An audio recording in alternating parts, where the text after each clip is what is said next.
Is it safe to use parchment paper when cooking at high temperatures? Hello there. Today, we're going to delve into an important topic for home cooks and professional chefs alike.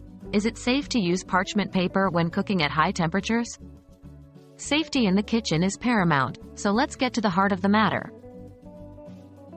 What is parchment paper? Parchment paper is a type of paper that's been coated with a layer of silicone, which gives it a non-stick and heat-resistant property. It's a beloved tool in many kitchens because it makes cleanup a breeze, prevents foods from sticking, and can withstand heat to a certain degree.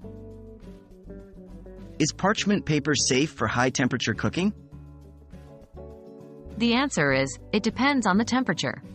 Most parchment paper is rated for use at temperatures no higher than 420 to 450 degrees Fahrenheit.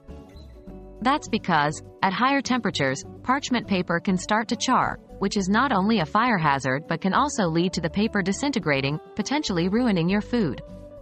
However, it's worth noting that each brand might have a different heat tolerance, so it's important to check the packaging for the manufacturer's recommendations. What happens if parchment paper is exposed to too much heat? When parchment paper is exposed to temperatures above its limit, it can start to char and burn, creating a potential fire risk. Additionally, the silicone coating may begin to break down, possibly leading to smoke and an unpleasant odor. Safe alternatives for high-heat cooking. When you're cooking at temperatures above what's safe for parchment paper, consider alternatives like a silicone baking mat, which can handle higher temperatures, or aluminum foil, which is also heat-resistant. But as always, be aware of the specific heat limits and safety guidelines for these products.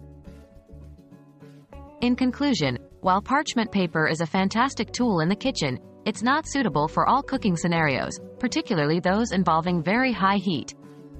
So, ensure you check the heat limits on the packaging and consider alternatives if necessary. Stay safe and happy cooking!